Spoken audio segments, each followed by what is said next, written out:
guys, it's me, Chris. So for today's ganap. So since mga kuyog baboy man mi, dili jud pwede nga dili jud may mauban ani nga laag oy, lisod pod. O di ba dako na kay ngisi si Prince kay natughan mi sa gusto namo. Aw, kung naay kuyog baboy, mas kuyog baboy sad pod ning naguna sa amo. Aw, daw may damay na ni unsa pa man di ay. So balik ta diri sa akong vlog ha kay murag wa na jud ni, hindi na jud ni mamaoron. So paingon mi ani o ginalaban. Kay dito manggod i-held ang prenup sa among soon to be bride and groom which is manghod ni Kim. So, syempre, what is mga kuyog baboy, di jud na pwede mo pabilin. Magsakit na lang jud ang buot ni Kim kay maski pag dili siya mosugot dili jud pwede kay ako jud ang matuman chares.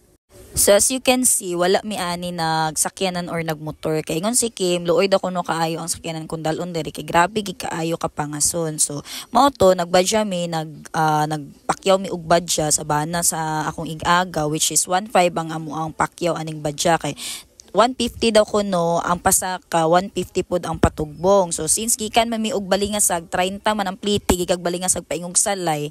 So at least nanay sobra niya na. So ang sobra niya na nga kamo nay multiply, kamo nay add din na oy kay Ginoo ko pastilan di ko bright anang mat basta kay 360 man siguro to kapin ambot na limot na. Basta kay nabutang siya 360 each. So mo na ni dinhi na gid ni abot na gid ang panahon nga man nag-struggle na jud mi sa dalan kay nag-is-ikis na mi. So mo to ang nahitabo ni naog jud si Kim. Inaog siya kay kapalong na jud ang badya do dili na kaya so nagtulod siya og nagbaklay siya papangas kay dili naman kasubida ang badya kay bugat makay sa nga tanan nga upat ra man gani unta mi ikalima si kuya so, nga driver. So dire gid mi mas nag-struggle gid I mean si kuya di ay kay grabe niya pa ikis-ikis sa badya para lang jud makapangas pero wala jud gikaya sa badya so therefore naog si Kim. So now you tell me Kim kaya pa ba ha? Kanang struggle is real gid bitaw. So finally giabot na jud mi sa venue which is sa Matampa nga gitawag nilang Little Baguio. So tinuod gid ang chismis no nindot gid ay kay diri magmuni-muni mag-eme-eme no.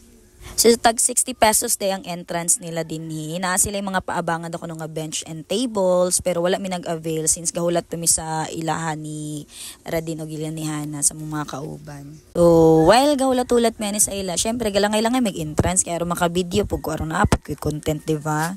Bitaw oy worth it kay kay amo struggle sa dalan nga pagpapangas namo kay nindot jud kay ang view kanang ang kabugnaw bitaw lami jud kay sa feeling kanang walay pollution dili bitaw kanang dili nimo ma-feel nga abog dili nimo ma-feel nga saba as in peaceful kay sa nga tanan nindot kay siya so wala gid sila nasayop sa pagpili nga diri sila mag-photoshoot para sa ilang prenup as in nindot kaayo.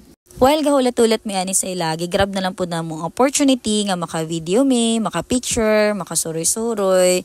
Nindot gid kay siya view guys, kay ngano bitaw mura kag naa sa laing nasud. Sa imo bitaw makita is puros lang mga kahoy, as in green gid kay sa nga tanan. So, o di ba? Grabe kina kong kiat ana, without knowing unya na pastilan o nagawat-awat pang Nicaragua so dili magiday sayon awaton sa Nicaragua guys ba o di ba lipay na iyak later kay magbana tanan ni hurot gani isa ka pack unya sa ginger patch aning kabuhata ba pastilan o samantala ning isa din ni gikapoy in town sa iyang pagsigsa kanaog kaganina o naay Prince po din ni ay o di ba kang lingawa jud kay siya as inindot di kay ang ambience kay diri guys ay grabe gid kay ka peaceful gid kay sa nga tanan o di ba lingaw kay si Prince. Mao pud ning reason nga nung wala ko nag-abang og lamisa din bangko nila kay nani gid akong plano nga maglatag lang mi og habol diya sa grass. Okay ra man pud kay dili man pud siya ingon nga hugaw, limpyo man pud kay naa man puy ka ng sagbot. O di ba relax kaayo sa nga tanan. Napaka-relax gid ang view ay. So while gawlat-ulat mi dana sa ila kay wala pa man sila nakaabot. So nagkuan lang sa kuan na moment yes. So pagkatotoo is giabot na dayon sila. So nana si Ben which is ang makeup artist nila sa bride and groom. Then nanapod ang photographer. So wala na ako naka-video sa ilang pag-photoshoot kay lisod pod magsamok-samok ta no.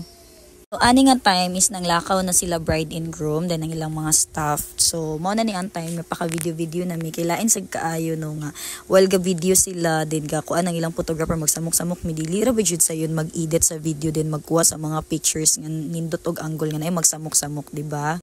Ani dayon nga time is nagsigiya na mig video pictures ani kay muuli na mi dayon taud-taud ani. So sigiya panginabuhi mi ani. So, since nga naay klase si Sansay sa alauna, 12 pa lang is gilugsong nami. Kay kinahanglan namo apason ang yang klase nga online class. Kay wala magoy signal diring dapita.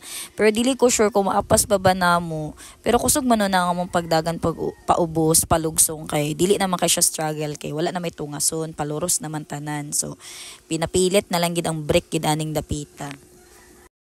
So mao to, paingon na mi ani paubos na duol na mi ani og dalan. Mo nagaka-feel na nako ang kainit ug ang abog kay as in wala na jud murag feeling nako kay nabilin didto ang kabugnaw nga among na-experience og ang ka-peaceful. So thankful lang pud ko kang Kim kung dili gumikan kang Kim kay dili jud ni madayon nga laag. So kung kamo gusto pud mo mulaag, i-try na ninyo. Kay nindot kay siya sa tanan. So that would be all.